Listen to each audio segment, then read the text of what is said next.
السلام عليكم ورحمة الله وبركاته. بسم الله الرحمن الرحيم. إن الحمد لله والصلاة والسلام على رسول الله وعلى آله وأصحابه ومن تبعهم بإحسان إلى يوم الدين. கண்ணியமிகு அல்லாஹ்வின் நல்லடியார்களே, திங்கள்தோறும் நாம் பார்த்து வரக்கூடிய தொடர் வகுப்பு நஹ்வு ஹயாத்தின் ஜவுஜியத்தின் சயீதா, மகிழ்ச்சியான திருமண வாழ்க்கையை நோக்கி என்ற தொடரை நாம் பார்த்து வருகிறோம். இந்த சிறிய நூல் முடிக்கப்பட்ட பிறகு அது தொடர்பான சில தலைப்புகளில் பல விஷயங்களை நாம் பார்த்து வருகிறோம். அதில் இரண்டாவது விஷயம், திருமணம் முடித்து வைப்பதை லேட் செய்வது, தாமதப்படுத்துவது. இன்றைய காலகட்டத்தில் இந்த நிலை பரவலாக காணப்படுகிறது, அதிகரித்து கொண்டு வருகிறது. இதனால் ஏற்படக்கூடிய நன்மைகள் என்ன, தீமைகள் என்ன, எதன் காரணத்தினால் இன்றைய காலகட்டத்தில் லேட் திருமணம், தாமதமாக திருமணம் செய்து வைத்தல் என்ற நிலை காணப்படுகிறது, அதற்கான காரணங்கள் என்னென்ன என்பதை பற்றியெல்லாம் இன்றைய வகுப்பில் நாம் பார்க்க இருக்கின்றோம் பிஇذنில்லாஹ். அதை தொடர்ந்து மார்க்கம் காட்டக்கூடிய திருமணம் செய்து வைப்பது தொடர்பாக மார்க்கம் காட்டக்கூடிய விஷயங்களையும் வசனங்களையும் நபிமொழிகளையும் மூத்த மார்க்க அறிஞர்களின் கூற்றுகளையும் பார்க்க இருக்கின்றோம். வாய்ப்பிருந்தால் இன்றைய தினத்திலே அதை பார்த்து விடலாம். நேரமில்லை என்றால் இன்ஷா அல்லாஹ் அடுத்த வகுப்பில் நாம் பார்க்கலாம். பாரக்கல்லாஹு ஃபீக்கும். முதலாவதாக இந்த தலைப்பின் கீழ் பார்க்க இருக்கும் தலைப்பு தாமத திருமணத்திற்கான காரணங்கள், லேட் திருமணத்திற்கான காரணங்கள் என்னென்ன. அதில் கடன் முதலாவது காரணம். கடன். இன்றைய காலகட்டத்தில் கடன் என்பது அதிகமாகிக் கொண்டிருக்கிறது. மனிதனுடைய ஆடம்பர ஆசையின் காரணமாக கடன் வாங்கக்கூடிய நிலை அதிகரித்து விட்ட காரணத்தினால் கடனை அடைக்க வேண்டும் என்ற காரணத்தை முன்வைத்து பிள்ளைகளுக்கு திருமணம் முடித்து வைப்பது என்பது தாமதப்படுத்தப்படுவதை நாம் காண முடிகிறது. இரண்டாவது காரணம், தொழிலுக்கு முன்னுரிமை கொடுத்தல். ஒரு வேலையில ஏறிட்டு அந்த வேலையில் ஒரு மேல்நிலையை அடைந்த பிறகு திருமணம் செய்து கொள்ளலாம் என்று ஒரு இளைஞன் நினைக்கும் போது திருமணம் என்பது அந்த இளைஞனுக்கு தாமதமாகிறது. பெற்றோர்களும் சுற்றத்தார்களும் ஒரு தொழிலுக்கு போய் நீ செட்டிலான பிறகு கல்யாணம் செய்து கொள், அதற்கு அவங்க முன்னிலைப்படுத்தும் போது திருமணம் என்பது தாமதமாக ஆகிறது. மூன்றாவது, சுய புரிதல். மேலும் வாழ்க்கையின் அனுபவ முதிர்ச்சி என்பது ஏற்படாத காரணத்தினால் திருமணம் தாமதமாகிறது. இந்த சுய புரிதல், ஒரு புரிதல், வாழ்க்கையில ஒரு ஸ்டெடியான நிலை வருதல் என்பதும் ஒரு அனுபவ முதிர்ச்சி வருவதும் என்பது இன்றைய தலைமுறையினரிடம் குறைந்து விட்டது. இது பற்றியான விழிப்புணர்வும் குறைந்து விட்டது. விழிப்புணர்வுன்னு சொன்னா, பிள்ளைகள் எப்போது 15 வயது வந்து விட்டார்களோ 13 வயதிலே அவங்க பருவ வயதை அடைந்து விடுவார்கள். பெண் பிள்ளைகளாக இருந்தால் 9 வயதிலேயே அவர்கள் பெரிய பிள்ளைகளாக ஆகக்கூடிய சூழல் இருக்கிறது. இப்ப இந்த வயதை வந்த உடனேயே பெற்றோர்கள் அடுத்த கட்டத்திற்கு தேவையான பாடங்களை கற்றுக் கொடுக்க வேண்டும். ஆண் பிள்ளைகளாக இருந்தால் வீட்டினுடைய குடும்பத்தினுடைய பொறுப்புகள், வீட்டிற்காக செய்ய வேண்டிய வேலைகள், அதே போல ஒரு குடும்பத்தை எப்படி ரன் பண்ணணும் என்ற பக்குவ நிலைகளை கற்றுக் கொடுக்க வேண்டும். இன்றைய காலகட்டத்தில் பெற்றோர்கள் பிள்ளைகளுக்கு அந்த ஏஜுக்கு தேவையான விஷயங்களை, பொறுப்புணர்வுகளை கற்றுக் கொடுப்பது என்பது குறைந்து விட்டது. உதாரணமாக பெண் பிள்ளையாக இருந்தால் பருவ வயதை வருவதற்கு அந்த வயதை எத்தக்கூடிய காலகட்டங்களிலேயே சமையல், பொருளாதார சேமிப்பு, அதே போல எப்படி குடும்பத்தை ரன் பண்றது, பொறுமை, பொறுப்புணர்வு போன்றவைகளை எல்லாம் ஒரு தாயாக உள்ளவங்க தன் பெண் பிள்ளைக்கு கற்றுக் கொடுக்கணும். திருமணம் முடிக்க வேண்டும், திருமணத்துக்கு பிறகு உன்னுடைய வாழ்க்கையில எப்படியெல்லாம் அதை நடத்தி செல்ல வேண்டும் என்ற பக்குவ நிலைகளை எப்ப அந்த பிள்ளை பருவ வயதை நெருங்கி விட்டார்களோ அல்லது பருவ வயதை அடைந்து விட்டார்களோ, பெரிய பிள்ளையாக பூ பெய்து விட்டார்களோ, அப்போதிலிருந்து அடுத்த கட்ட குடும்ப வாழ்க்கைக்கான விஷயங்களை கற்பிக்க வேண்டும். ஒழுக்க நெறிகளை கற்பிக்க வேண்டும், பார்வையை தாழ்த்துவதை கற்பிக்க வேண்டும், மறைவிடங்களை பாதுகாப்பதை கற்பிக்க வேண்டும். ஆனா இது பெற்றோர்களிடத்துல குறைந்து விட்டது. அவங்க கற்றுக் கொடுப்பதே இல்லை. அதே போல ஆண் பிள்ளைகளுக்கு கற்றுக் கொடுக்கணும். அந்த ஏஜுக்கு தேவையான சுத்தபத்த நிலைகள்.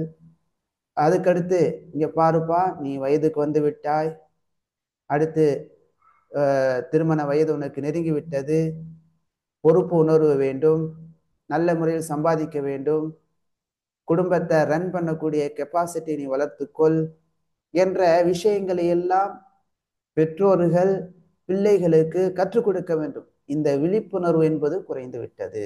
அதே போல பள்ளிகளிலும் மதரசாக்களிலும் இந்த மாதிரியான விழிப்புணர்வு வகுப்புகளை ஏற்படுத்த வேண்டும். இது மிக முக்கியமான இன்றைய காலகட்டத்துக்கு தேவையானது. பல தடவைகள் நாம் சொல்லக்கூடிய ஒரு விஷயம்தான், திருமணத்துக்கு முன்பாக பெற்றோர்கள் தேவையில்லாத விஷயங்களுக்கு முக்கியத்துவம் கொடுக்குறாங்க. அது என்னன்னு சொன்னா, 4 பேரை கூப்பிடணும், பத்திரிக்கை வைக்கணும், இந்த சடங்குகளுக்கு முக்கியத்துவம் கொடுக்குறாங்க. ஆனால் முக்கியத்துவம் கொடுக்க வேண்டிய விஷயத்திற்கு முக்கியத்துவம் கொடுக்காமல் தவறி விடுகிறார்கள். அது என்னன்னு சொன்னா, பிள்ளைகள் எவ்வாறு அடுத்த கட்ட திருமண வாழ்க்கைக்கு பிறகு உண்டான வாழ்க்கையை கட்டமைக்க வேண்டும், எப்படி வாழ வேண்டும் என்ற வாழ்க்கை நெறியை போதிப்பதில்லை. ஏன்னா அவங்களே அதுல பெரும்பாலும் பூஜ்யமா இருக்கிறாங்க. அவங்களுக்கே போதிக்கப்படாத சண்டையும் பிரச்சனையுமா இருக்கிறனால பிள்ளைகளுக்கு இவ்வாறான ஒரு போதனையை வழங்குவது குறைவாக காணப்படுகிறது. அப்ப திருமண தாமதத்திற்கான 3வது காரணம் என்ன? சுய புரிதல் அந்த இளைஞனுக்கோ அந்த பெண்ணுக்கோ இல்லாத காரணத்தினாலும், வாழ்க்கையின் அனுபவ முதிர்ச்சி பொறுமை இல்லாத காரணத்தினாலும் தாமதமாகுது. எப்ப பார்த்தாலும் ஒரு அவசர தன்மை அந்த இளைஞனத்துல காணப்படுகின்ற காரணத்தினால் இந்த திருமணம் என்பது தாமதமாகும். இது புரிய வேண்டும். அப்ப அந்த கெப்பாசிட்டி, அந்த தன்மையை இளைஞர்கள், பெண் பிள்ளைகள் வளர்த்து கொள்ள வேண்டும். பெற்றோர்களும் அதை வளர்த்து கொள்வதற்கான தர்பியத்தை வழங்க வேண்டும் அந்த வயதிலேயே. 4வது காரணம் சமூக மாற்றம். முந்தைய காலகட்டத்தில் முந்தைய ஜெனரேஷன்ல பார்த்தோம் சொன்னா, பொம்பளை பிள்ளைங்களுக்கு சிறு பருவத்திலேயே சமையல், அதே போல துவைத்தல், வீட்டை சுத்தமாக வைத்தல் போன்ற பக்குவ நிலைகள் காணப்பட்டது. பசங்களுக்கும் அதே போல பக்குவ நிலைகள் காணப்பட்டது. எளிமை, ரொம்ப ஆடம்பர வாழ்க்கை இல்லாத காரணத்தினால உடனே மாஷா அல்லாஹ் அந்தந்த வயதுல அந்த நேர காலத்துடனேயே திருமணம் செய்து வைத்து பேர பிள்ளைகளை பார்க்கக்கூடிய, அதே போல உதவி செய்யக்கூடிய நிலைகள்லாம் காணப்பட்டது. ஆனா இன்னைக்கு சமூகத்துல நிறைய மாற்றங்கள் உருவாயிடுச்சு. அந்த மாதிரியான பக்குவ நிலைகள் குறைந்து விட்ட காரணத்தினால் திருமணம் என்பது தாமதப்படுத்தப்படுகிறது. 5வது, அதிகரித்து விட்ட எதிர்பார்ப்பு. இன்றைய காலகட்டத்துல திருமணம் லேட் ஆவதற்கு இது மிக முக்கிய காரணமாக இருக்குது. என்னன்னா இன்னைக்கு முந்தைய காலகட்டத்துல பெண் பிள்ளைகள் படிப்பது ரொம்ப குறைவு. இன்னைக்கு பெண் பிள்ளைகள் ஒரு கிராஜுவேட் முடிச்சவங்களா இருக்கிறாங்க. எனவே அவங்க எப்படி எதிர்பார்க்கிறாங்க? ஒரு கிராஜுவேட் முடித்த ஒரு ஆணை எதிர்பார்க்கிறாங்க. இப்ப இதனால அங்கு திருமணம் என்பது தாமதமாகுது. அடுத்து பொருளாதாரம். முன்னாலையெல்லாம் பொருளாதாரத்தை பெரிய அளவு என்ன செய்யறது கிடையாது. அல்லாஹ் தவக்கல் வைத்து அவங்க வாழ்க்கை நடத்துவாங்க. எதிர்பார்ப்பு என்பது கிடையாது. இன்னைக்கு பொருளாதாரத்தை எதிர்பார்க்க ஆரம்பிச்சிட்டாங்க. என்ன மாதிரி சம்பாதிக்கிறாரு, என்ன மாதிரி இருக்கிறாங்க, அவங்க குடும்ப ஃபேமிலி ஸ்டேட்டஸ் எப்படி இருக்குது, இந்த மாதிரி எல்லாம் பார்க்கின்ற காரணத்தினால் திருமணம் என்பது தாமதமாகும். அதே போல ஆடம்பர திருமண செலவுகள் அதிகரித்து விட்ட காரணத்தினால் இதுல மிகப்பெரிய ஒரு ஒரு அதாவது தீய வழிமுறைகளுக்கு முன்னுதாரணமாக செல்வந்தர்கள் இருக்கிறாங்க. திருமணம் என்பது அதற்கு இந்த மாதிரியான இவ்வளவு செலவுகள் செய்ய வேண்டும் என்ற தீய முன்மாதிரிகளை செல்வந்தர்கள் கடைபிடித்ததன் விளைவு நாளைக்கு அல்லாஹ்ட்ட அவங்க பதில் சொல்ல வேண்டும். இது ஒரு ஒரு பாவமான ஒரு முன் உதாரணம். இவர்கள் இந்த மாதிரி செல்வங்களை கரியாக்கி பல சடங்குகளை வழிமுறையாக காட்டியதன் விளைவு நடுத்தர மக்களும் ஏழைகளும் அதில் அகப்பட்டு திருமணம் முடிக்க வேண்டும் என்றால் அதற்கு இந்த மாதிரியான ஒரு இந்தந்த மாதிரியான சடங்குகளை செய்ய வேண்டும் என்ற ஒரு வரைமுறையை ஏற்படுத்தி வைத்திருக்கிறார்கள். உதாரணமாக பெண் பார்க்க வேண்டும், பூ வைக்க வேண்டும், அதற்கு செலவு செய்வது, அப்புறம் மருதாணி வைப்பது, அதுக்கடுத்து நாள் இடுவது, அதுக்கடுத்து அதற்கு முன்னால ஒரு குடும்ப மக்களுக்கு இடையில ஒரு விருந்து, அதுக்கடுத்து திருமணத்துல நிறைய சடங்குகள், அதுக்கு ஆடம்பரமான செலவுகள், அதுக்கடுத்து பார்த்தோம்னா இப்படியே ஒவ்வொரு செலவுகள் செய்யக்கூடிய பல நிலைகளை எதிர்பார்ப்புகளை உருவாக்கிவிட்ட காரணத்தினால் ஒரு சாமானிய ஒரு இளைஞன் அல்லது ஒரு தேவையுள்ள பெண்மணி திருமணம் முடிக்க ஆசைப்படும் போது இந்த மாதிரியான சடங்குகள்லாம் செய்ய வேண்டுமே என்ற எதிர்பார்ப்புகள் பெற்றோர்களாலும் இதர மக்களாலும் முன்வைக்கக்கூடிய காரணத்தினால் அங்கு திருமணம் தாமதமாகுது. இப்படியே சொல்றாங்க, உன் மகனுக்கு கல்யாணம் வைக்கும் போது எங்கெல்லாம் சாப்பாடுக்கு கூப்பிட்டுரு, அப்படின்னா என்னது, பிரம்மாண்டமான சாப்பாடை கொடுக்கணும். அதே போல நானும் எத்தனை வீட்டுக்கும் நான் சாப்பிட போயிருக்கேன், என் மகனுக்கு கல்யாணம் வைக்க போகும்போது கிராண்டா நான் செய்யணும் தானே என்ற தேவையற்ற எதிர்பார்ப்புகளை தந்தை மேற்கொள்ளும் போது, குடும்பத்தார் மேற்கொள்ளும் போது கல்யாண பக்குவ வயதை அடைந்த இளைஞன் அவனுக்கு திருமணம் என்பது என்ன செய்யப்படுது, ஒரு உணவிற்காக தாமதமாக்கப்படுகிறது, ஆடம்பர செலவிற்காக, எண்ணத்திற்காக, அப்ப எதிர்பார்ப்புகளுக்காக திருமணம் தாமதமாக்கப்படுகிறது. இதெல்லாம் சரியான நிலை கிடையாது. அடுத்து பொருளாதார வசதி, இது நம்ம ஆரம்பத்திலேயே சொன்னதுதான். பொருளாதார வசதியை என்ன செய்றாங்க பார்க்கிறாங்க. 7வது குடும்ப பொறுப்பு. இது இன்றைய தலைமுறையிடம் குறைந்து விட்டது. இது பற்றி விழிப்புணர்வும் குறைந்து விட்டது. முன்னால சொன்ன அதே கருத்து தான். குடும்ப பொறுப்பு என்பது இன்றைய இளைஞர்களிடத்திலும் இளைஞர்களிடத்திலும் இல்லை. தான் தோன்றித்தனமாக அவங்க வாழக்கூடிய நிலை தான் அதிகமா காணப்படுது. அதுக்கான காரணம் என்ன? பாடங்கள் புகட்டப்படலை, விழிப்புணர்வுகள் ஏற்படுத்தப்படலை, பெற்றோர்கள் அதை கற்றுக் கொடுக்கல. தயவு கூர்ந்து இந்த ஒரு மாற்றத்தை மேற்கொள்ள வேண்டும். பிள்ளைகளுக்கு கற்றுக் கொடுக்கணும். குடும்ப பொறுப்பு என்பதை 10 வயதிலிருந்து அவர்களுக்கு கொடுக்க ஆரம்பிக்கணும். சிறு வயதிலிருந்தே, உதாரணமாக வீட்டுல ஒரு பொருள் இருக்குதுன்னா அந்த பொருளை எடுத்து வைங்கம்மா, சமையல் பண்ணுங்க, கூட்டுங்க, பெருக்குங்க, பாப்பாவுக்கு முடியலையா நீங்க உதவி பண்ணுங்க, உமாவுக்கு முடியலையா உதவி பண்ணுங்க. இப்ப இந்த மாதிரி பொறுப்பு உணர்வை ஏற்படுத்தணும். ஸ்கூல் லீவ் ஆயிடுச்சுங்களா, ஒரு கடையில போய் வேலை செய்யுங்க. சம்பாதிக்கக்கூடிய அந்த கெப்பாசிட்டி என்ன செய்யணும், 15 வயதுல இருந்தே வளர்க்கணும். அதெல்லாம் செய்யறது இல்லை. ஒரு வருஷமா மகன் படித்தாரு, ஒரு மாதமா சுத்தி திரியட்டும் சொல்லி அப்படி பெற்றோர்கள் விட்டு விடுகிறார்கள். அதுல ஒரு எஜுகேஷன், அதுல ஒரு தொழில் கற்றுக்கொள்ளக்கூடிய ஒரு வாய்ப்பு, இந்த மாதிரியெல்லாம் ஏற்படுத்தினாதான் அந்த பிள்ளைகள் பக்குவ நிலைக்கு வருவாங்க, ஒரு பொறுப்பு வரும்.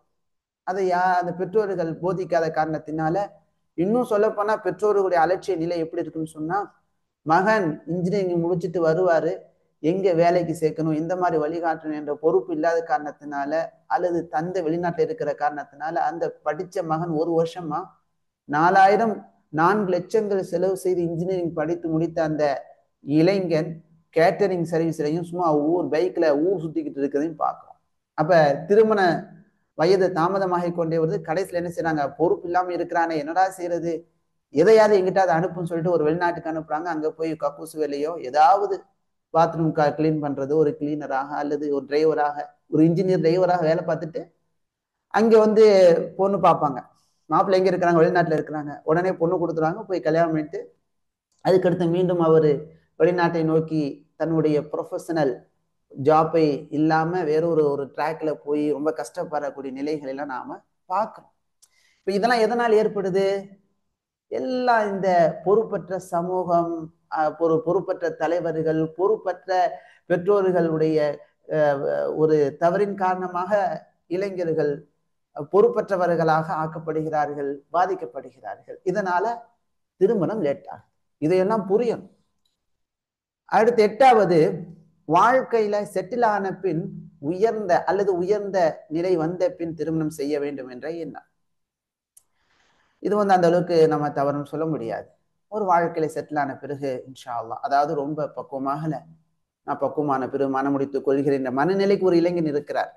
அவரே வர என்ன செய்யறாரு, நான் கொஞ்சம் செட்டில் ஆயிட்டு நான் கல்யாணம் பண்றேன். அல்ல பெற்றோரை ஊக்கப்படுத்துறாங்க, இங்க பாருங்கம்மா, கொஞ்சம் நீங்க கொஞ்சம் ஒரு ஒரு வருஷம் 2 வருஷம் நீங்க வேலை செய்யுங்க, ஒரு பக்கம் வந்தோன்னு கல்யாணம் பண்ணுங்க, உங்களுக்கு கெப்பாசிட்டி இருக்குது என்னம்மா, உங்களை கண்ட்ரோல் பண்ணி கொள்ள முடியும் தானே, நான் கண்ட்ரோல் பண்ணி கொள்றேம்மா, நான் இருக்கிறேன். அந்த மாதிரியான நிலை வந்துச்சுன்னு சொன்னா மாஷா அல்லாஹ், அந்த ஒரு பக்குவ நிலை வந்த பிறகு கல்யாணம் பண்ணி கொள்வதில் என்ன கிடையாது, தவறு கிடையாது. அதெல்லாம் கொடுக்கணும் நம்ம பிள்ளைங்களுக்கு. அடுத்து 9வது காரணம், கல்வியின் மீது கவனம். சில இளைஞர்களுக்கு கல்வியின் மீது நல்ல கவனம் இருக்கும். நான் ஒரு எஜுகேஷனை முடித்த பிறகு கல்யாணம் பண்றேன் என்ற நிலையை மேற்கொள்ளும் போது திருமணம் லேட் ஆகுது. தவறு கிடையாது. ஆனா திருமணம் முடித்த பிறகும் நம்ம படிக்கலாம். அந்த திருமணம் முடிச்சுட்டு கூட நான் படிப்பேன் என்ற நிலையை மேற்கொண்டு மனம் முடித்து கொண்டு வாழலாம். இல்ல, நான் வந்து தவறின் பக்கம் போக மாட்டேன், நான் கண்ட்ரோலா இருப்பேன் என்ற பக்குவ நிலை இருக்குன்னு சொன்னா அவங்க திருமணத்தை தாமதப்படுத்துவது என்ன கிடையாது, அதனால பெரிய பாதிப்பு ஏற்படாது. அதே போலதான் வாழ்க்கையில செட்டில் ஆன பிறகு என்று சொல்லக்கூடிய அந்த நிலையிலும் ஹராம் எனக்கு நான் பயப்படுறேன் என்று இருந்தால் கல்யாணம் பண்ணிக்கொள்ளணும். ஹராம் இல்லை, நான் ஹராமுக்கு நான் செல்ல மாட்டேன், எனக்கு அல்லாஹுடைய பாதுகாப்பு இருக்குது, நானும் கண்ட்ரோலா இருக்கிறேன், எனக்கு இப்போதைக்கு நான் வந்து கண்ட்ரோல் பண்ணிக்கொள்ளணும், தேவை இருக்குது, கண்ட்ரோலாக நான் இருக்கிறேன், இன்ஷா அல்லாஹ் கொஞ்சம் கடன் மற்றவையில கழித்த பிறகு நான் வந்து திருமணம் முடித்துக் கொள்கின்ற பக்குவ நிலைக்கு இருக்கிறான்னு சொன்னா அல்ஹம்துலில்லாஹ், அது என்ன கிடையாது, அது பழிப்பிற்குரிய நிலை கிடையாது.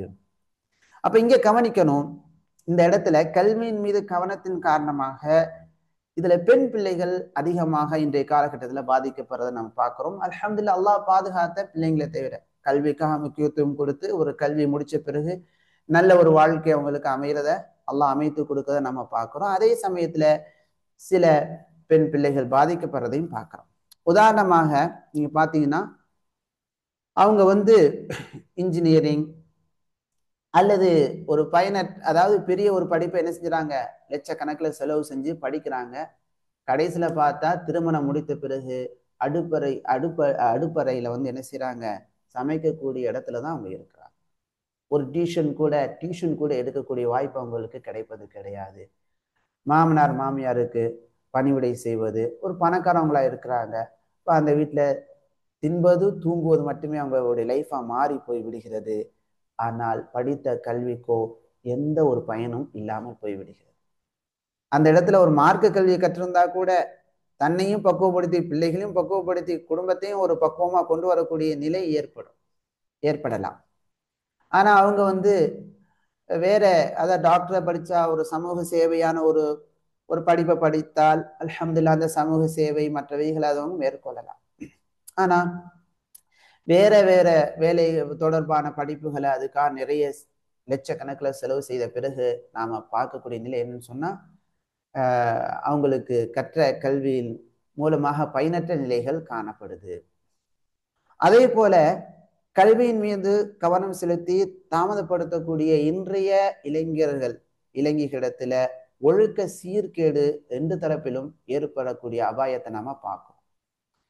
இப்ப இளைஞர்கள் காலேஜ் படிக்கும் போது என்ன செய்யறாங்க அப்படின்னு சொன்னா தவறான பழக்க வழக்கங்களுக்கு சென்று விடுகிறார்கள். அல்லாஹ் பாதுகாத்த மக்களை தவிர அவங்களுடைய இளமையை வீணடித்துக் கொள்கிறார்கள். அதே போல இளைஞர்கள் 12லேயே அது 10லேயே அவங்க மேல அவங்களுக்கு சில ஹார்மோன் சேஞ்ச் மூலமாக சில ஆசைகள் ஏற்பட்டு சில விஷயங்கள் அங்கே ஏற்பட்டுன்னு சொன்னால் அது புரிந்து பெற்றோர்கள் விரைவான திருமணத்தின் பக்கமாக அவங்களுக்கு முன்னேற்பாடு செய்ய வேண்டும். அப்படி முன்னேற்பாடு செய்யாமல் மீண்டும் வேற ஒரு இடங்கள்ல படிக்க அனுப்பும் போது அங்க பார்த்தோம்னு சொன்னா அவங்க ஓடிவிடக்கூடிய அபாயம் அல்லது தவறான பழக்கத்தில் சென்று விடக்கூடிய நிலைகள் எல்லாம் அபாயங்கள் காணப்படும். இதையெல்லாம் பெற்றோர்கள் புரிய வேண்டும். கல்வியின் மீது கவனம், அல்ஹம்துலில்லாஹ். அதே சமயத்தில் பிள்ளைகளுடைய அந்த கெப்பாசிட்டி, அவர்களுடைய நிலைகளை ஆராய்ந்து பார்க்க வேண்டும். பாதுகாப்பான சூழல் இருக்கிறதா என்பதை பார்க்க வேண்டும். நம்ம பல செய்திகளை நாம அறிய முடிகிறது. மாஷா அல்லாஹ் 12th வரைக்கும் பாதுகாப்பான சூழல்ல இருந்த பிள்ளைங்க காலேஜ் படிப்புக்கு போகும்போது கோ எஜுகேஷன்ல அகப்பட்டு அவங்க லவ் போன்ற நிலைகள் மூலமாக ஓடி விடுவதை பார்க்கிறோம். அப்ப இதையெல்லாம் பெற்றோர்கள் என்ன செய்யணும்? தங்களுடைய கவனத்துக்கு கொண்டு வந்து தேவையை புரிந்து அந்த திருமண நிலைகளை முன்னேற்பாடுகளை அவங்களுக்கு பக்குவமாக செய்து பாதுகாப்பை ஏற்படுத்துவது அவசியமாகும். ஆனா ஒரு பாதுகாப்பான நிலையில் அவங்க இருக்கிறாங்க, கல்வியில் அவங்களுக்கு உண்மையிலேயே ஆர்வம் இருக்குது அப்படின்னு சொன்னா அந்த பயணத்துல நாம இடையூறு செய்ய தேவையில்லை. அது முடித்த பிறகு நம்ம பக்குவமா அவங்களுக்கு திருமணம் செய்து வைக்கலாம். அதை நம்ம கவனிக்கணும். சில பிள்ளைகள் படிப்புல என்ன இருக்காது, கவனம் இருக்காது. ஆனா வாழ்க்கையில ஒரு ஒரு நல்ல நிலையில சம்பாத்தியம் இருக்கும், நல்லா இருக்கும். ஆனா நம்ம நீ படின்னு ஃபோர்ஸ் பண்றதுனால எந்த படிப்பும் வருமா? ஃபோர்ஸ் பண்றதுக்காக சில பிள்ளைங்க என்ன செய்யறாங்க, ஏதாவது ஒரு படிப்பை போய் படிக்க போறாங்க. ஆனா அந்த படிப்புல அவங்களுக்கு என்ன இருப்பது கிடையாது, பயன் இருப்பது கிடையாது. வாழ்க்கை வீணாகி கொண்டிருப்பதை நாம பார்க்கிறோம். அல்லாஹ் பாதுகாப்பான. அடுத்து 10வது உறவின் மீது உண்டான ஒரு பயம். ஆணுக்கோ பெண்ணுக்கோ இந்த பயம் ஏற்படும் போது நான் கல்யாணம் பண்ணல என்று என்ன செய்யறாங்க, தாமதப்படுத்தி திருமணத்தை லேட் பண்ணக்கூடிய நிலைகளும் காணப்படுகிறது. இப்போ இது வரைக்கும் ஒரு 10 காரணங்களை நாம தெரிந்து கொண்டோம். 10 காரணங்கள் எதற்கான காரணங்கள்? இது திருமணம் லேட் ஆகுவதற்கான காரணங்கள். இது அல்லாத மற்ற காரணங்கள் இருக்கலாம். அடுத்து தாமத திருமணத்தின் நன்மைகள் என்னென்ன? அதுக்கு நன்மைகள் இருக்குது. பிள்ளைகள் ஆணோ பெண்ணோ பக்குவமாக தவறின் பக்கம் செல்லாம பக்குவமான பிள்ளைகளாக இருக்கிறாங்கன்னா அதுல நிறைய நன்மைகள் இருக்கு, பார்க்கலாம். 1வது, எளிதில் உணர்ச்சி வசப்படாமல் பக்குவமான மனநிலையை கொண்டிருப்பார்கள். உணர்ச்சி வசம் இருக்காது. ஏன்னா சின்ன பிள்ளையில பார்த்த அதாவது எங்க இருக்குமோ நிறைய உணர்ச்சி வசப்பட்டு கோவப்படுறது, அடிக்கிறது, திட்டுறது இந்த மாதிரிலாம் இருக்கும். அப்ப அந்த உணர்ச்சி வசப்படக்கூடிய நிலைகள்லாம் நாளாக பக்குவமாகும். இந்த பக்குவ நிலைகள் லேட் ஆகிறனால ஏற்படுது. ரொம்ப மிக முக்கியமானது. 2வது, திருமணத்திற்கு பிறகு கணவன் மனைவி இருவருமே பொருளாதார ரீதியாக பாதுகாப்பை உணர்வார்கள். ஒரு பாதுகாப்பு அங்கே ஏற்படுது. அல்ஹம்துலில்லாஹ். ஒரு அளவு அந்த பையன் நல்ல ஒரு நல்ல ஒரு வேலைக்கு போயிட்டாரு, ஒரு நல்ல ஒரு நிலைக்கு வந்துட்டாங்க. அல்ஹம்துலில்லாஹ். நல்ல பிள்ளை, அதான் கவனிக்கணும். மாஷா அல்லாஹ். ஒரு பார்வை பாதுகாப்பு, மறைவிட பாதுகாப்பு, இதெல்லாம் இந்த கெப்பாசிட்டி நம்ம அடிக்கடி பிள்ளைகளுக்கு போதிக்கணும். இதை நான் இல்லாதனால அவங்களுக்கு சொல்லிக்கொண்டே இருக்கிறேன். அப்படி நம்ம போதிக்கும் போது அவங்க அந்த மாதிரி எங்க போனாலும் அல்லாஹுக்கு பயந்து நடக்கக்கூடிய பிள்ளையாக இருப்பாங்க. அப்ப ஒரு கடன் மற்றெல்லாம் கழிந்து ஒரு ஒரு ஒரு பணம் இருக்கும். மாஷா அல்லாஹ். அதை வைத்து அடுத்தடுத்து அவங்க ஒரு பிற இடத்துல கையேந்தாத ஒரு நிலையில வாழக்கூடிய சூழலை உருவாக்கி கொள்ளலாம். அல்ஹம்துலில்லாஹ். அல்லாஹ் அதை கண்டிப்பாக கொடுப்பான். இதுக்கான ஆதாரம் குர்ஆன்ல இருக்கு. உதாரணமாக மூசா அலைஹிஸ்ஸலாம். மூசா அலைஹிஸ்ஸலாம் சூரா கஸஸில் அல்லாஹ் தஆலா கூறுகிறார், மூசா அலைஹிஸ்ஸலாம் ஒரு பக்குவமான ஒரு இளைஞராக இருந்தார்கள். கல்வி கொடுக்கப்பட்ட இளைஞராக, ஆற்றல் மிக்க இளைஞராக இருக்கும்போது அநியாயத்துக்கு எதிராக அவங்க என்ன செய்றாங்க, அநீதம் இழைக்கப்பட்டவருக்கு உதவி செய்யும் போது அங்க ஒரு சிறிய எதிர்பாராத தவறு ஏற்பட்டு விடுகிறது. அதன் காரணமாக அங்க தண்டிக்கப்படக்கூடிய ஒரு சூழல் அநியாயமாக தண்டிக்கப்படக்கூடிய சூழல் உருவாகும் போது அநியாயக்கார மக்களிலிருந்து தப்பிப்பதற்காக எகிப்தை விட்டு என்ன செய்றாங்க, வெளியேறி விடுகிறார்கள். வெளியேறி விட்டு அவங்க எங்க போறாங்கன்னா மதீனை நோக்கி போறாங்க. அப்படி போகும்போது அஸா ரப்பி ஐயஹ்தியனி ஸவா அஸ்ஸபீல், என்னுடைய இறைவன் எனக்கு நேரான பாதையை காட்டுவான் என்ற நம்பிக்கையை அல்லாஹ் மேல வைக்கிறாங்க. இது மிக முக்கியமான ஒவ்வொரு இளைஞனுக்கான ஒரு பாடம் இது. இளைஞன் இளைய அந்த வயதில் இளைய அந்த இளைஞனாக இருக்கக்கூடிய பருவத்தில் அல்லாஹ் மீது எப்போதும் தொடர்பு இருக்க வேண்டும். என் இறைவன் எனக்கு வழிகாட்டுவான். மதியன், மதியன்ல ஒரு நீரோடைக்கு என்ன செய்றாங்க, அதாவது அந்த கிணற்றுக்கு வர்றாங்க. வஜத அலைஹி உம்மத்தம் மினன் நாஸ், அங்க சில மக்கள் என்ன செய்றாங்கன்னா தங்களுடைய ஆடுகளுக்கு என்ன செய்றாங்கன்னா நீர் புகட்டி கொண்டிருக்கிறாங்க. அந்த இடத்துல 2 பெண்மணிகள் அந்த மக்களை விட்டு ஒதுங்கி ஓரமாக நிற்கிறாங்க. அதை மூசா அலைஹிஸ்ஸலாம் பார்க்குறாங்க. பார்த்த பிறகு அந்த 2 பெண்மணிகள்கிட்ட கேட்குறாங்க, உங்க விஷயம் என்ன, ஏன் இப்படி ஓரமா நிற்கிறீங்க? அப்ப அந்த பெண்மணிகள் சொல்றாங்க, இந்த இடையர்கள்லாம் அவர்களுடைய கால்நடைகளுக்கு நீர் புகட்டும் வரை எங்களால் என்ன செய்ய முடியாது, எங்களுடைய கால்நடைகளுக்கு நீர் புகட்ட முடியாது என்று அவங்களுடைய இயலாமையை தெரிவிக்கிறாங்க. எங்களுடைய தந்தையோ ஒரு வயதானவராக இருக்கிறாங்க. இப்போ உடனே மூசா அலைஹிஸ்ஸலாம் அவர்கள் அந்த 2 பெண்மணிகளுக்கும் அந்த அவர்களுடைய ஆடுகளுக்கு தண்ணீரை என்ன செய்றாங்க, புகட்டுறாங்க. பிறகு அவங்க மரத்தினுடைய நிழலின் பக்கமாக ஒதுங்கி கொள்றாங்க. அந்த நேரத்துல அல்லாஹ்ட்ட உதவி தேடுறாங்க. மாஷா அல்லாஹ், மூசா அலைஹிஸ்ஸலாம் பெண்மணிகளுக்கு உதவி பண்ணாங்க. ஆனா அந்த பெண்மணிகிட்ட தவறான முறையில நடந்து கொள்ளல, ரொம்ப பக்குவமான முறையில நடந்து கொண்டாங்க. பிறகு நிழலின் பக்கமாக ஒதுங்கி அல்லாஹ்ட்ட துவா செஞ்சாங்க. இது இளைஞர்களுக்கு மிக முக்கியமானது. ஒரு அற்புதமான ஒரு துஆ. ரப்பி இன்னி லிமா அன்ஸல்த இலைய மின் கைரின் ஃபகீர், என் இறைவா, எனக்கு நீ இறக்கி தந்திருக்கக்கூடிய நன்மையின் பக்கம் நான் மிகவும் தேவை உள்ளவனாக இருக்கின்றேன், எனக்கு அந்த நன்மையை கொடு என்று கேட்க வேண்டும். ஒரு நன்மை நமக்கு கிடைக்க வருது, ஒரு சூழல் கிடைக்குதுன்னு சொன்னா அதுல கொஞ்சம் தாமதமாகுது அப்படின்னு சொன்னா, அல்லது அந்த எதிர்ப்பு அது கிடைக்கக்கூடிய சூழல் நமக்கு தெரியாம இருக்குன்னு சொன்னா நம்ம அல்லாஹ்ட்ட கேட்கணும், எனக்கு இந்த நன்மையை கொடு யா அல்லாஹ், எனக்கு இவ்வளவு கைகூடி வந்து விட்டது, அல்ஹம்துலில்லாஹ் நீ தந்து விட்டாய், இன்னும் அந்த விஷயங்கள் எனக்கு கிடைக்க நீ உதவி செய் என்று கேட்கக்கூடிய ஒரு துஆ இது. ஒரு வேலைக்கு நம்ம அப்ளை பண்ணியிருக்கிறோம், ஒரு ஜாபுக்கு அப்ளை பண்ணியிருக்கிறோம் அப்படின்னு சொன்னா, யா அல்லாஹ் இந்த நல்ல ஜாப் எனக்கு தெரியுது, இது எனக்கு கிடைக்கணும், ரப்பி இன்னி லிமா அன்ஸல்த இலைய மின் கைரின் ஃபகீர் என்று துஆ செய்ய. இப்படி துஆ செஞ்ச உடனே அல்லாஹ் அந்த துஆ ஏற்றுக்கொள்றான். ஏற்றுக்கொண்டு மூசா அலைஹிஸ்ஸலாம் அவங்களுக்கு அல்லாஹ் தஆலா உதவி செய்கிறான்.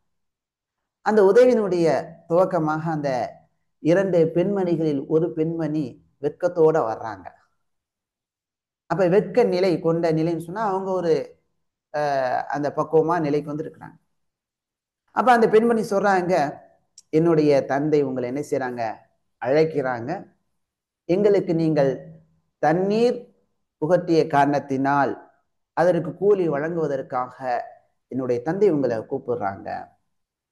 இப்போ மூசா அலைஹிஸ்ஸலாம் அந்த அழைப்பை ஏற்று என்ன செய்றாங்கன்னா அந்த பெரிய வயதான மனிதர் அவங்களுடைய தந்தைகிட்ட போறாங்க. போன பிறகு தனக்கு நடந்த சம்பவத்தை எல்லாம் மூசா அலைஹிஸ்ஸலாம் அந்த பெரியவர்கிட்ட முறையிடுகிறார்கள். அந்த பெரியவர் சொல்றாங்க, லா தஹப், மிக முக்கியமான ஒன்று, பயப்பட வேண்டாம், நீங்கள் அநியாயக்கார மக்களிடமிருந்து வெற்றி அடைந்து விட்டீர்கள் என்று சொல்லும் போது தன்னுடைய தந்தையிட்ட 2 பெண்மணிகள் ஒரு பெண்மணி சொல்றாங்க, தந்தையே, இந்த மனிதரை நீங்கள் வேலைக்கு அமர்த்துங்கள், வேலைக்கு அமர்த்தக்கூடிய வேலையாட்களில் இவர் அல் கவி, ரொம்ப பலமானவர், அது ஆற்றல் தெரியுது. அப்போ ஒரு இளைஞன் ஒரு பலமானவனாக இருக்கான். 2வது அல் அமீன், நம்பிக்கையானவர், நம்பிக்கை கெப்பாசிட்டி வளர்த்து கொள்ள வேண்டும் என்பதை காட்டு. இப்போ உடனே ஒரு தந்தை பாருங்க, நல்ல வரன் வரும்போது அதை அப்படி கேட்ச் பண்றது, அதுக்கான ஆதாரம் இது. சில மக்கள் நம்ம இப்போ உள்ள நடைமுறையில பார்க்கிறோம், அல்லாஹு தாலா நல்ல வரன் அவன் தான் அனுப்பி வைக்கிறான், அப்படி உதாசீனப்படுத்துறது. எப்படி நல்ல வரன் வரும்போது நிறைய அந்த வாலிப பருவத்துல நல்ல வரன் வரும்போதெல்லாம் இருக்கட்டும், நாங்க பேசி வைக்கக்கூடிய நிலைகளை நாங்க மேற்கொள்றது இப்ப இல்லை, அது ஜோடு வரும்போது அது நடக்கும், இப்போதைக்கு படிப்பு இருக்குது, பிள்ளைகளுக்கு அது இருக்குது அது இருக்குது இது இருக்குன்னு சொல்லிட்டு அதை ஒதுக்கி வைக்கக்கூடிய நிலைகள். இதெல்லாம் என்னன்னு சொன்னா இந்த மாதிரியான குர்ஆனுடைய வழிகாட்டுதலுக்கு மாற்றமானது. நல்ல வரனாக இருக்கிறதா என்று நம்ம பார்க்க வேண்டும். ஒரு அங்க கவியாக இருக்கிறார், அமீனாக இருக்கிறார், மாஷா அல்லாஹ், அல்லது பெண்ணாக உள்ளவங்க நல்ல பெண்மணியாக இருக்கிறாங்க, ரைட், அல்ஹம்துலில்லாஹ், பேசி வைத்துக் கொள்வோம். அல்ஹம்துலில்லாஹ், அப்படிலாம் நடக்குது. நல்ல பெண்மணிகளை நல்ல இளைஞனுக்கு பேசி வைக்கிறாங்க. ஒரு வருஷமாக வெயிட் பண்ணும்போது அந்த இளைஞன் வந்து ஒரு ஒரு பக்குவம் அவருக்கு ஏற்படுது. ஆஹா, நல்ல ஒரு பெண்மணி நமக்கு பேசி வைக்கப்பட்டு இருக்கிறாங்க அப்படின்னு சொல்லிட்டு ஒரு பக்குவமா அவர் வந்து ஒரு மன சேட்டிஸ்பிகேஷன், மன நிறைவுடன் அவர் வந்து வேறொரு வேலையில அவருடைய கவனத்தை செலுத்துவதற்கு அது வாய்ப்பாக அமையுது. பார்க்கிறோம். இது வந்து எங்க இருந்து இதுக்கு முன்னுதாரணம் இருக்குது? மூசா அலைஹிஸ்ஸலாம். இப்ப மூசா அலைஹிஸ்ஸலாம் அவங்களுடைய அந்த நல்ல கேரக்டர், அந்த பக்குவ நிலையை உணர்ந்த அந்த முதியவர், அந்த பெரியவங்க என்ன செய்யறாங்க? தன் மகளுக்கு மனம் முடித்து கொடுப்பதை உறுதி செய்யறாங்க.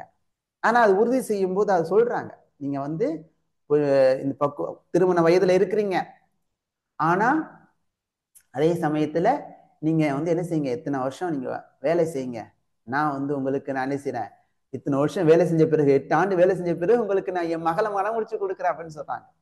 பேசி வைக்கிறாங்க. ஒப்பந்தம், பேசி வைத்தல். இன்னைக்கு வந்து பாக்குறோம், ஒரு வருஷம் பேசி நல்ல பிள்ளைங்களுக்கு நல்ல மக்களோட பேசி வைக்கிறதுல என்ன கிடையாதுமா, தப்பு கிடையாது. அங்க மாற்றமான சூழல் ஏற்பட்டாலும் நாம அது மாற்றமான சூழல் ஏற்படும் போது அதை விலைக்கு நம்ம என்ன செய்யலாம், இந்த மாதிரி மாற்றமான சூழல் இங்க ஏற்பட்டுருச்சு அப்படின்னு சொல்லிட்டு நம்ம விலைக்கு சொல்லலாம்.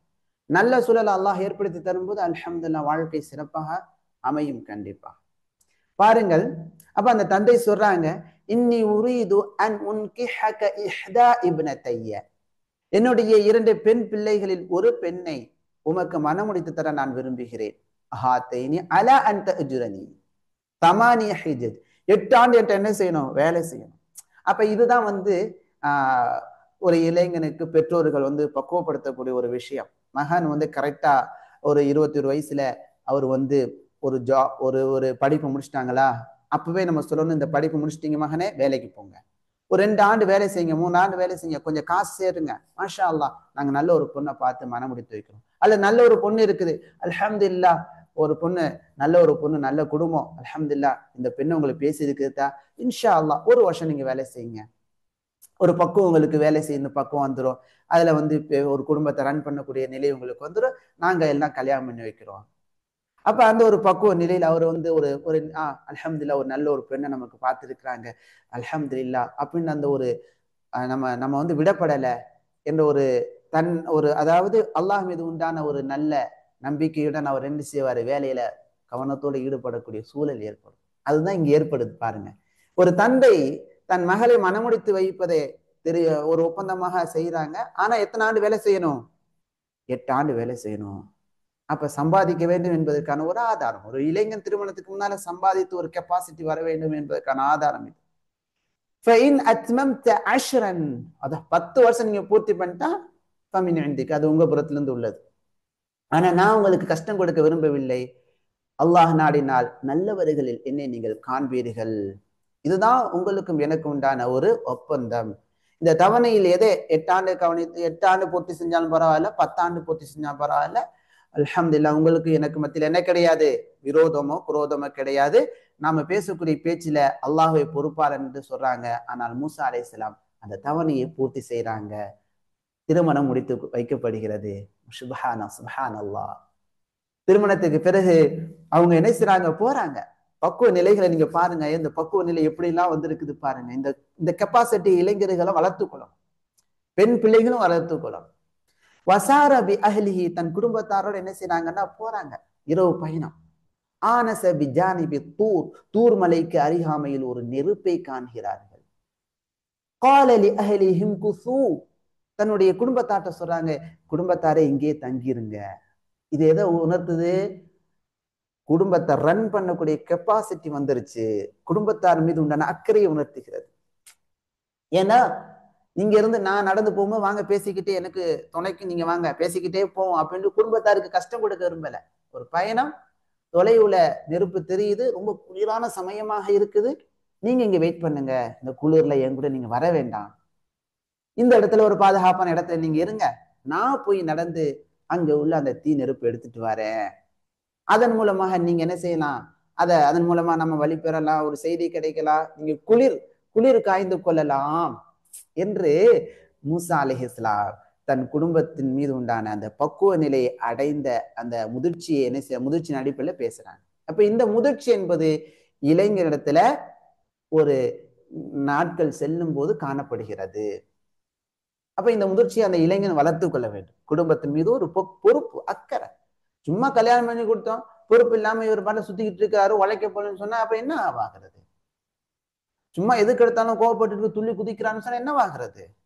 அந்த பெண்ணுடைய வாழ்க்கை ரொம்ப கஷ்டமா போகும். அதெல்லாம் நடக்குது. பாருங்க, மூணாவது நன்மை என்னன்னு சொன்னா, ஒரு பக்குவமான நிலைக்கு பிறகு கல்யாணம் பண்ணும்போது தங்கள் உறவை வலுவாக வைத்துக் கொள்ளும் மனநிலையை இருவரும் அடைகிறார்கள். அல்ஹம்துலில்லாஹ், ஒரு பக்குவமான நிலையில எஜுகேஷன், திருமணத்துக்கு பிறகு உண்டான வாழ்க்கை, இதெல்லாம் பற்றி கற்றுக்கொள்றாங்கன்னு சொன்னா ஒரு நல்ல நிலை திருமணத்துக்கு பிறகு அவங்களுக்கு ஏற்படுது. இப்ப இதற்கு மாற்றமா நிலையை கொஞ்சம் சிந்தித்து பார்த்தால்தான் உங்களுக்கு நமக்கு விளங்கும்.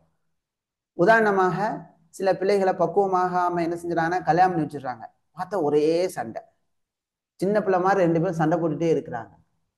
ஒரே என்ன, ஒரு சின்ன சின்ன விஷயங்கள்லாம் விட்டு கொடுத்து போவோம், பக்குவமா நடந்து கொள்வோம், அப்படி இல்லை, ஒரே சண்டை. அல்ஹம்துலில்லாஹ், நல்ல பெற்றோர்களா இருந்தா அந்த பிள்ளைகள் சண்டை போடும் போது, இங்க பாருங்கம்மா, இப்படி சின்ன சின்ன விஷயம் சண்டை போடாதீங்க, சேர்ந்து வாழுங்க அப்படின்னு சேர்த்து விட்டுருவாங்க. பக்குவம் அடையாத பெற்றோராக இருந்தா உடனே பிரிச்சு வச்சுறாங்க.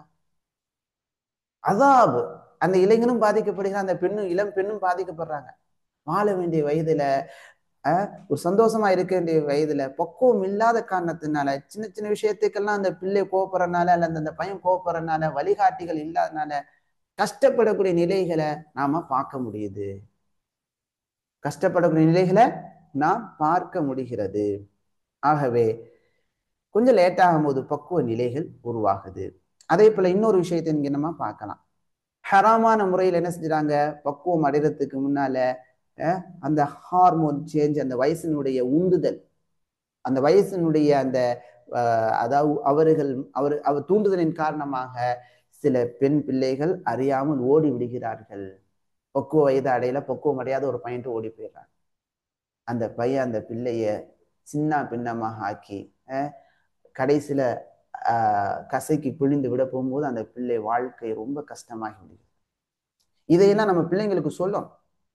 அவசரப்பட்டு சில பிள்ளைகள் ஓடி செல்வதால் என்ன ஏற்படுகிறது, நீங்க இதையெல்லாம் கவனிங்க, உங்களுடைய பார்வை, உங்களுடைய செல்ஃப் கண்ட்ரோலை வளர்த்து கொள்ளுங்கள் என்று பெண் பிள்ளைகளுக்கு நாம் சொல்ல வேண்டும், ஆண் பிள்ளைகளுக்கும் சொல்ல வேண்டும்.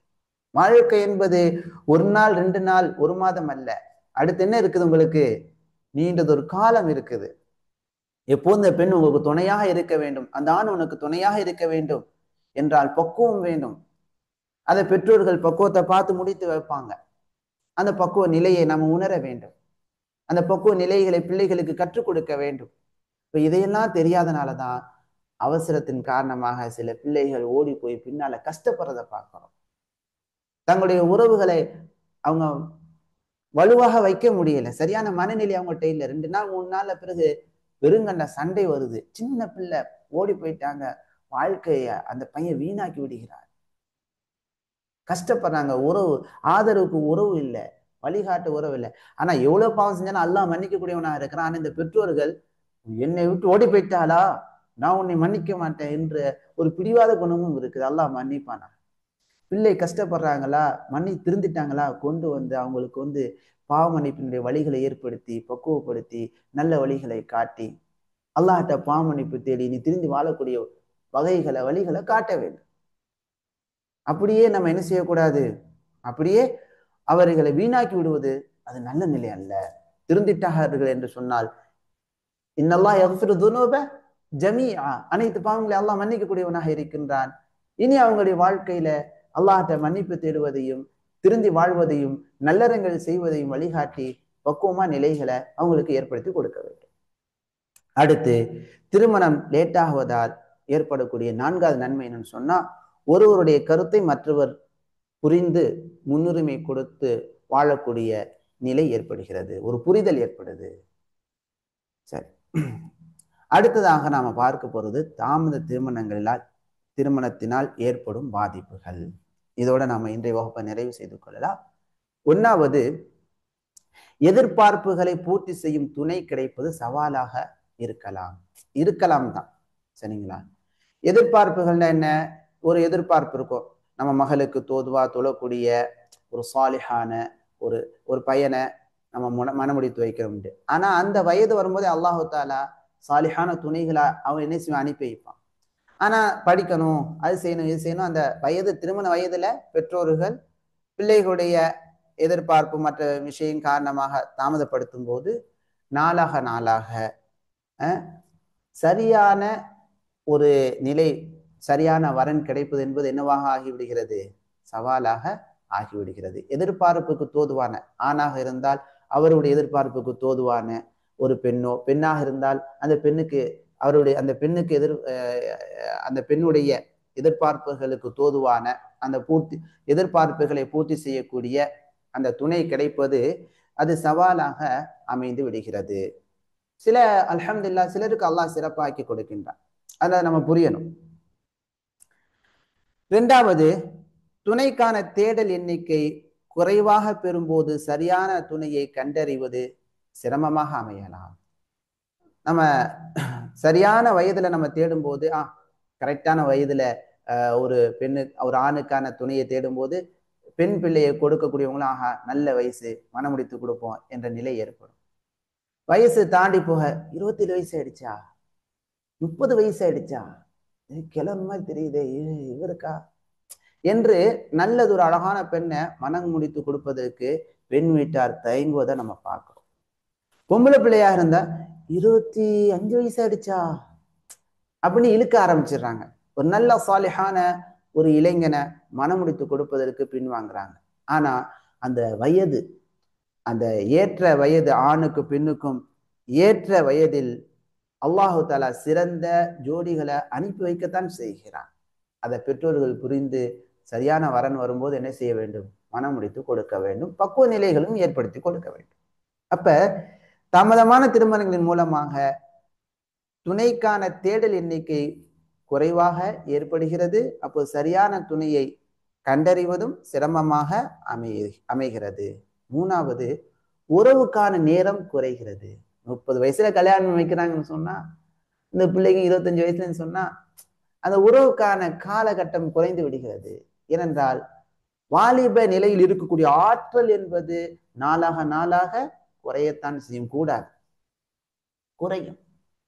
பெண்ணுக்கான ஆரோக்கிய நிலை என்பது இளைய பருவத்தில் இருக்கக்கூடிய நிலையை விட நாளாக நாளாக அது வீக்காகத்தான் ஆகும். அப்ப இந்த உறவுக்கான நேரம் என்பது குறையக்கூடிய ஒரு பாதிப்பு லேட் திருமணத்தால் ஏற்படுகிறது. நான்காவது, குழந்தை, கருத்தரிப்பு சிக்கல், அதே போல தலைமுறை இடைவெளி ஏற்படுகிறது. லேட்டு திருமணத்தினால குழந்தை பிறப்பது லேட் ஆகலாம். அப்புறம் பேரன் பேத்திகளை பார்க்கறது லேட் ஆகும். பேரன் பேத்திகளை பார்க்கக்கூடிய சூழல் லேட் ஆகக்கூடிய, அடுத்த தலைமுறையில் பார்க்கக்கூடிய ஒரு சந்தோஷ நிலைகள்லாம் இருக்காது. அல்ஹம்துலில்லாஹ் கரெக்டான பக்குவ வயதுல பிள்ளைகளை பக்குவப்படுத்தி கரெக்டான வயசுல சின்ன வயசுல அழகான பக்குவப்படுத்தப்பட்ட நிலையில அந்த பிள்ளைகளை கல்யாணம் பண்ணி வைக்கிறோம். அப்ப ஆரம்பத்தில் ஏற்படக்கூடிய பிரச்சனைகளுக்கு நல்ல வழிகாட்டுறோம். பேர பிள்ளைகளை குஞ்சு எடுக்கிறோம் அப்படின்னு சொன்னா அதுக்கடுத்து வரக்கூடிய பேர பிள்ளைகள், கொள்ளு பேர எல்லாத்தையும் நம்ம பார்க்கலாம். ஒரு சந்தோஷம் தானே. அப்ப இந்த தலைமுறைகளை பார்ப்பது, பிள்ளைகளை பார்க்கக்கூடிய நிலைகள்லாம் அப்படி டிலே ஆகுது. இது ஒரு பாதிப்பு ஏற்படுது. அதே போல ஐந்தாவது, பிரசவ உடல்நல அபாயம் ஏற்படுகிறது. இது பெண்களுக்கு நாளாக நாளாக அவங்களுக்கு உடல் பலவீனமோ சில உபாதைகளோ, ஏன்னா நாளாக நாளாக இளைய பருவம் குறையத்தானே செய்யும். அதனால பிரசவ உடல்நல அபாயம் ஏற்படலாம் தான். அல்ஹம்துலில்லாஹ் நல்ல நிலையும் ஏற்படலாம். ஆறாவது, தவறான உறவுகளின் பக்கம் செல்லும் அபாயம் உள்ளது. லேட்டாக திருமணம் லேட் ஆகுது அப்படின்னு சொல்லிட்டு தவறான நிலைகளின் பக்கமாக காலேஜுகள் நம்ம பார்க்குறோம். காலேஜில் படிக்கக்கூடிய தற்போது அண்மையில நமக்கு வந்த செய்திகள், கல்லூரிகளில் மாணவிகள் என்ன செய்யறாங்க? தவறான இடங்கள்ல போய் என்ன செய்யறாங்க? தவறான நிலையில பழக்க வழக்கங்கள்ல இருக்கிறாங்க. அல்லாஹ் பாதுகாத்தவங்களை தவிர அதிகம் இன்னைக்கு அதிகரித்து கொண்டு வருது. அதிகம் என்று சொல்வதில் அதிகரித்து கொண்டு வருது. ஆண் பிள்ளைகள் அவங்க தன் கூட படிக்கக்கூடிய பெண் பிள்ளையுடன் என்ன செய்யறாங்க, தவறான உறவுகளின் பக்கம் போயிடுறாங்க. அல்லாஹ் பாதுகாத்த மக்களை தவிர அது நடக்குது, யாராலும் மறுக்க முடியாது. எந்த அளவிற்கு என்று சொன்னால், சென்னையில படிக்கக்கூடிய மாணவியும் படிக்கக்கூடிய ஒரு ஆண் பையனும் ஒரே ரூம்ல தங்கியிருப்பாங்க. அதெல்லாம் இருக்குது. ஒரே ரூம்ல தங்கியிருப்பாங்க, அப்புறம் வேலைக்கு போவாங்க. எல்லா திருமணத்துக்கு பிறகு உள்ள திருமணத்துக்கு பிறகு உள்ள நிலைகள் எல்லாம் இங்க ஹராமான நிலையில இங்க எல்லாமே நடந்து கொண்டிருக்கும். இதெல்லாம் நடக்கத்தான் செய்கிறது. அப்ப இதற்கு லேட் திருமணம் என்பது வழிவகுக்கக்கூடியதாக இருக்கிறது. பெற்றோர்கள் பிள்ளைகளை பாதுகாக்க வேண்டும், நல்ல ஜெனரேஷனை உருவாக்க வேண்டும், ஒரு தூய்மையான ஒரு தலைமுறையினரை உருவாக்க வேண்டும், ஒரு தூய்மையான குடும்பத்தை நாம் உருவாக்க வேண்டும் என்று நாடக்கூடிய பெற்றோர்கள் பிள்ளைகளுக்கு நல்ல ஒரு பாதுகாப்பை ஏற்படுத்தி திருமணம் அந்த நேர காலத்துடன் திருமணத்தை முடித்து வைத்து பக்குவமான வழிகாட்டுதல்களை கொடுக்கும் போது மாஷா அல்லாஹ் சிறந்த நிலைகள் உருவாகிறது. அதை இறைவன் எவ்வாறெல்லாம் திருமறையில் நமக்கு சொல்லி காட்டுகிறான் என்பதை அடுத்த வகுப்பில் இன்ஷா அல்லாஹ் நாம் பார்ப்போம். அல்லாஹ் மார்க்கத்தை அழகான முறையில் கற்று செயல்பட உதவி செய்வானாக. நம்முடைய சமூகத்தை இன்றைய காலகட்டத்தில் காணப்படும் இந்த லேட்டு திருமணம், அதே போல விவாகரத்து, அதே போல மற்ற இதர பிரச்சனைகளிலிருந்து பாதுகாப்பானாக. நல்ல கல்வி விழிப்புணர்வுகளை அல்லாஹ் ஏற்படுத்துவானாக. பாரக்கல்லாஹு ஃபீக்கும். சுப்ஹானக்கல்லாஹும்ம பிஹம்திக அஷ்ஹது அன் லா இலாஹ இல்லா அன்த அஸ்தக்ஃபிருக வ அத்தூபு இலைக். அஸ்ஸலாமு அலைக்கும் வ ரஹ்மத்துல்லாஹி வ பரகாத்துஹு. ஜஸாக்குமுல்லாஹு கைரன். பாரக்கல்லாஹு ஃபீக்கும்.